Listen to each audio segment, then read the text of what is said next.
Good morning, folks. The real Captain Kirk here, live from Weather Trends 360 studio here in Bethlehem, Pennsylvania. It was pretty snowy here this morning coming into the office. Roads weren't too bad. Again, only about an inch or so outside the office. And this is just phase one of a three-part system here, a very complex big snow event going through the Midwest and the East here over the next couple of days. And we'll talk about that in here in pretty great detail. Looking at the snow cover here this morning, pretty amazing snowfall out in the Pacific Northwest. Snow all the way to the coast. You've been reading headlines about all the accidents and traffics in the Seattle area. So again, not terribly unusual, but again, quite a bit of snow to see it all the way to the coast. A little bit of a snow hole here in the Northeast. We're going to actually be filling that in here with this storm coming up the East Coast here the next couple days. Snow cover here this morning, about 51% of us with snow on the ground. That's the most in 5 years and above the average of about 40%. So again, kind of a lot of snow cover here across the country here this morning. We'll go through the 6-day snowfall forecast maps here, and again, we got a system that's going to track out of the Texas area and move up into the Great Lakes, and a little bit of an overrunning event we'll talk about here in the Northeast, PA, New Jersey, New York areas. So this is tonight. We'll see another developing band here, 2 to 4+ inches in south central Pennsylvania. That'll expand. It's just kind of an overrunning event. So tonight we'll see snow. Tomorrow transitioning to sleet and freezing rain for some of the coastal areas from Philly to New York City and point south. But inland, obviously, all snow with some sleet probably mixed in. Getting into Wednesday and then Valentine's Day, another system tracking through the plains.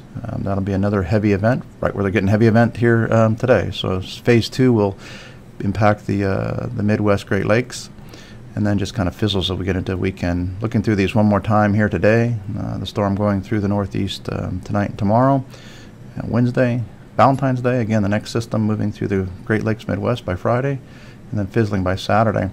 Again, the culprit here is the storm that's out developing in Texas, and then this we have a high pressure in southeast Canada that's creating cold air damming along the East Coast. So what's going to happen here is you got a main storm is going to go through Texas into the Midwest, through the Great Lakes into Michigan. A secondary system will develop off the East Coast, North Carolina, and track inland, but because there's so much cold air in place and you're going to get this warm air loft, we'll get what's called kind of an overrunning event.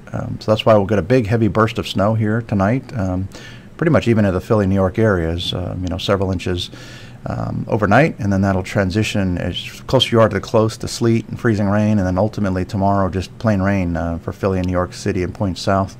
Inland, the further inland you go, the more heavy snow we'll see here. But again, very complex system over the next 36 to 48 hours.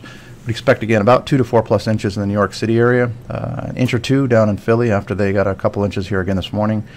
4 to 6 out here by the Lehigh Valley here outside our offices, and then the heavy snow up in the Adirondacks and upstate New York of 15 to 18 inches.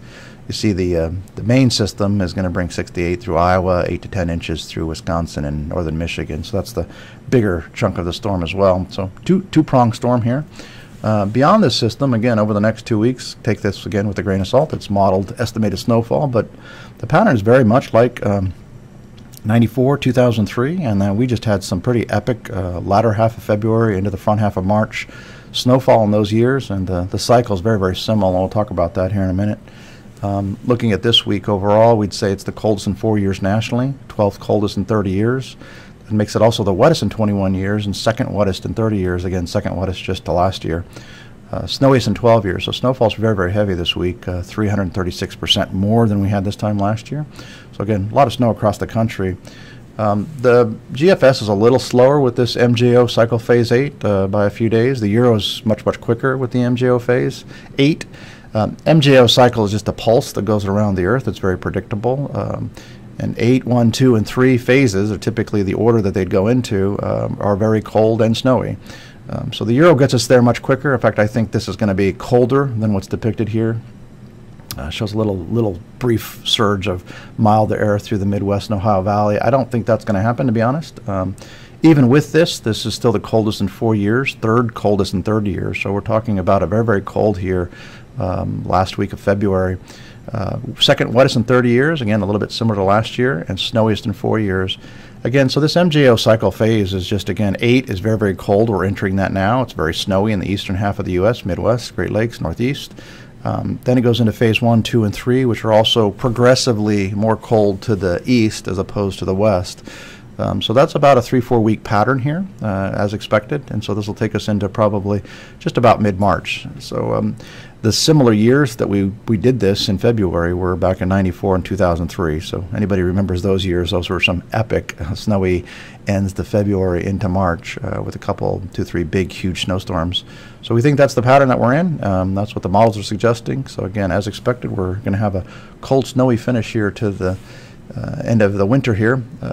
With the cold and snow, we took the little one to her favorite place in the world is anything with water. Hard to find that in the wintertime, but Pocono Resort here, 84 inside, 90% humidity. The only thing they need to work on is just pump in a little more tropical type breeze because the chlorine was a little high. But the little one had a fantastic time, as expected. In fact, the next day she had her little jacket on saying, let's go, wanting to go back. So in any event, with that, folks, we hope you have a great week, and we will be back here this time next week.